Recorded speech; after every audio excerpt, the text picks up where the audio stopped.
What's good to YouTube and Twitch? We are live streaming here, and welcome to the house. We've got a list of the top 10 times that other regions, not Canada and USA, were screwed over, aka our top 10 most impactful jump promos. I'm sorry to my Mexican friends, my European fellows, and those in Australia/New Zealand, hashtag Yu-Gi-Oh! Single discount code. You guys have been more than your fair share of times put out from a card that was heavy impacting of the meta or something you really wanted to touch. And in our number 10 slot here is Shooting Quasar Dragon, a card that really sparked the conversation of how unfair this was, along with Thunder King, which we're not going to go over those magazine promos. We're solely going to concentrate on Jump and Jump promos. So Shooting Quasar Dragon didn't get its reprint until the 5Ds Legendary box, which a lot of rumors were like, oh, Shooting Quasar Dragon can't get reprinted, its art rights are tied up over here, or this is happening with it over there, and it turned out none of that was true, and they were just able to reprint it straight off the bat. Now, this card did have a slight impact in platform, but I really wanted to bring it up more so for the conversation piece, that this is what really sparked the difference. And it was something ridiculous, like 3 years that USA and Canada had it, that the rest of the world didn't. Imagine if you're playing Fortnite, right, and PS4 suddenly got rid of the heavy shotgun, but it's still on PC. How would you feel about that one? Like, accessing games via region lock or certain area lock. Like, it just doesn't make sense. It's not a good move for your game, and yet it happens. Like, it's one thing when OCG's ahead of us, but, like, then we don't get these cards imported, and they just decide to craft a different game. It's almost as if they're playing Yu-Gi-Oh! And we're playing Yu-Gi-Oh! 2, just a different game. So, Shooting Quasar really brought about the conversation of this. And our number 9 slot, Victory Dragon. Now, Victory Dragon's on here for different reasons. It kind of heralds the effect of all of the other prize cards, and if it shuts your life points down to 0, you win the whole match. Not just a game, you take the entire 2 out of 3. Now, the problem with this was, let's say I win game 1, you're about to attack me with this for game 2. I see you're about to enter the battle phase. No, still main phase. I scoop the duel. Let's go to game 3. Well, you summoned it. You had it all lined up. You were ready for your thing.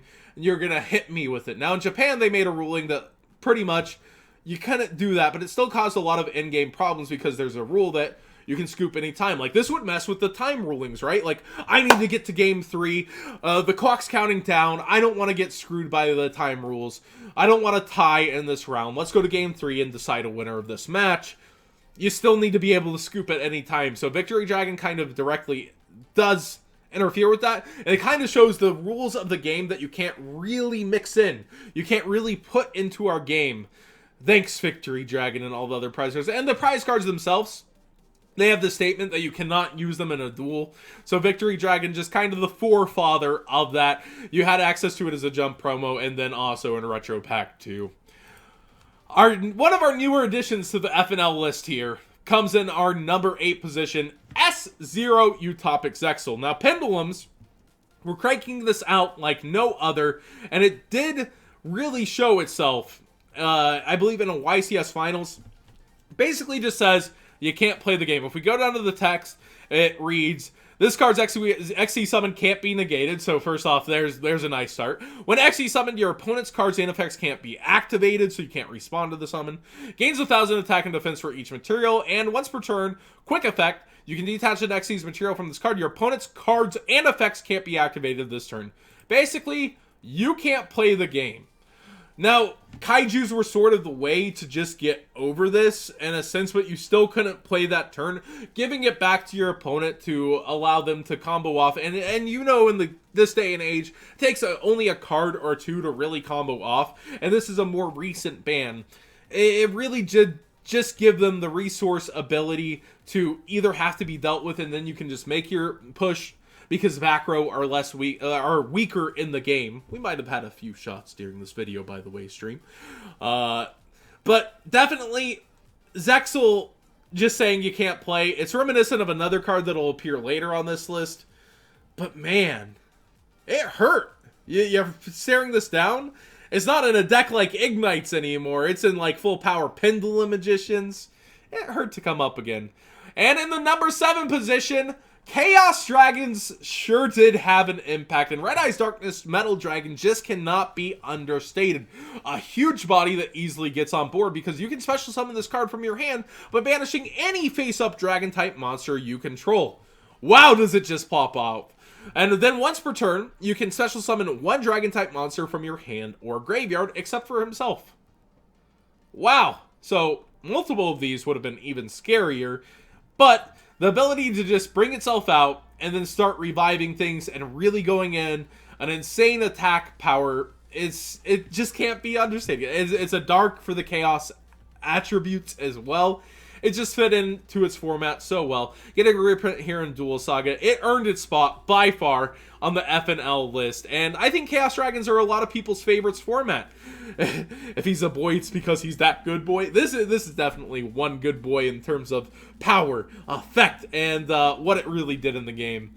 But in our number 6 position here, I believe it's our 6th position, Tragodia really came in clutch during the era of Gores and where the original kind of hand traps, in a sense, were popping off, but they were mostly locked to the battle phase. Now, Tragodia had multiple things it could do. It could kind of take control of an opponent's monster by using a certain level, and then it could also shift its own level to fit synchro summoning. This was huge, being able to kind of just fit whatever you needed with a tuner depending on your graveyard, but also being able to put itself out and not die by battle. That's a huge thing we've lost. Like, in terms of, I think the most recent hype moment was a Battle Fader. It was able to come out, and then it also gains attack and defense based on the cards you had in hand. So it rewarded itself off of your resource management in a format where you did keep a lot of cards in hand and were more conservative plant format. So just a total package. It could be a beater, it could take your opponent's cards, and it could stop you from dying by battle. I think it easily earns its spot in here. Oh, one creepy guy though. All those arms, imagine. I've seen enough hentai to know. And what recently sparked the debate in our number 5 position, it re-sparked this complete debate where Europe is looking at Link Rebo and what it does for Gokis, but it still won your WCQ. What it can do for Altergeist, though, what it can do for so much of the Link summoning mechanic is Link Kuriboh, giving different names alongside Link Spider, so you could link up its dark attribute, its ability to recur itself.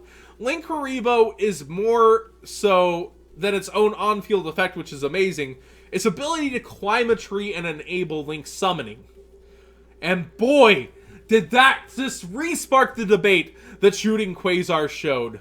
When US events just varied so much because of this card, it's pretty crazy. And it started with Spiral, right? We had Quick Fix and drones, the ability to go up into it through Scapegoat as well. It just, straight out of Link Summoning, was a highly anticipated card. It was a decent money card for a Jump promo, which if you go through the Jump list, there's actually a lot of cards that just aren't worth much. This card earned its keep and still has a decent on-field effect. But as an enabler, it really pushes ahead in terms of impact of the other cards, and that's why we see it in list after list after list in the current format. But going back to the past, going back towards plant format once again, is TG Hyper Librarian, which found itself as a secret rare prize card at one point, and has found itself at different positions in the FNL list at times. This is one of the ultimate cards with Synchro Summoning. If a monster is Synchro Summoned, draw a card. This card must be face up on the field to activate and resolve the effect. You could just Formula Synchron, draw one, draw another, and just keep popping off the tree. More recently, there was actually a deck that tried to abuse this, summoning Omega after Omega, ripping the entire hand with Trishula as well. This card found its way back into modern Yu-Gi-Oh! And that deck barely wasn't successful. I believe Cody Angeloff and Crystal Blanc were two of the pioneers, and we have a whole YouTube almost dedicated to Dark Synchro. But TG Hyper Librarian, one of the ultimate enablers to the Synchro strategy, definitely had a huge impact and was released right into a Nationals in the USA, as you might recall, starting at like a $50 price point. Its impact was immediate and so strong. I gotta give it to this card. It's an insane enabler. And that's what we really look for in a card. But in talking about insane enablers, in our number 3 position, we have Dandelion, a card that found itself in trouble with Link Summoning once again, all the way to banned From the plant era day, you might remember Dandelion is just an amazing resource tool. If it's sent to the graveyard in any way, shape, or form, you summon 2 fluff tokens. That's from deck, from hand, from field. It just has to be sent to the graveyard. And as a jump promo, man, was this insane. It sat around $20 to $30. I think its special edition was along with Red Eyes Darkness Metal Dragon, and that's one of the best special editions in a long time. Dandelion just fueled the fire that plants and synchros needed, being able to not only synchro with it, get tokens, and then continue to synchro up, but now with link summoning, you have firewall loops to get it back, and then you link away with something in firewall's pointers, resummon this, link it away, get 2 more for link summoning, end up using and looping with triple firewall, but then also with plants, you just had problems with so many different things. I'm going to miss you, Dandelion. You didn't deserve to go so soon. But what did deserve to go so soon, in our number 2 format, a card that says you can't play Yu-Gi-Oh! Shock Master. Wind up loops for days. Magician Shark ended up in one of the scariest positions, and one of the most costly jump promos of all time, being like 80 to 120. Starting out the gate at 40, just swoosh to 80, kept going up. This card was a monster. Once per turn, you can detach an Xyz material from this card to declare a card type, monster, spell, or trap. That type of card cannot be activated.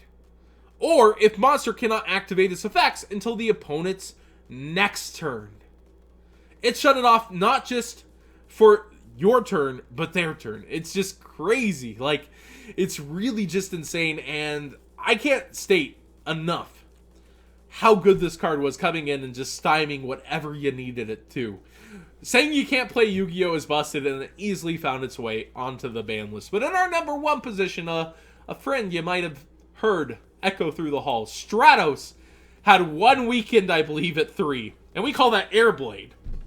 Stratos, a searcher for one of the most explored archetypes known as heroes. So many different heroes. And the ability not only to search but also pop back row, just found it at its time really nice.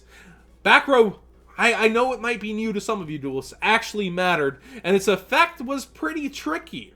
You can destroy a spell or trap card on the field up to the number of hero monsters except this card. It was pretty tricky because you can activate one of the effects. They kind of have to respawn there, like bottomless. Am I going to bottomless this and get it off the field? And you could also just add the hero to the hand instead, which for modern day Yu-Gi-Oh! Is pretty insane even. But we see this at 2 in the OCG and 1 here, yet out the gate was just a problem for what it was. So thanks for watching, everybody. Hopefully you enjoyed some more drunk discussions. I know that a lot of you guys see these topics and you're like, oh man, I wish you took it so much more seriously, John. But we're here on the live stream. We're enjoying our time. And this topic wouldn't have even been thought of without the live stream. So give them a round of applause. They're here on the open chat, but just not talking for some reason. They wanted to leave me all alone for this. But definitely, it's fun to think of these topics with the stream. It would not have crossed my mind without them. And, you know, if you really do want to see it more seriously at some point, maybe we'll approach it on Table Talk. And the issue of, you know, having these exclusive cards that aren't over there and are region locked for us and just impact these metas that they don't have. So, hope you enjoyed the conversation, guys.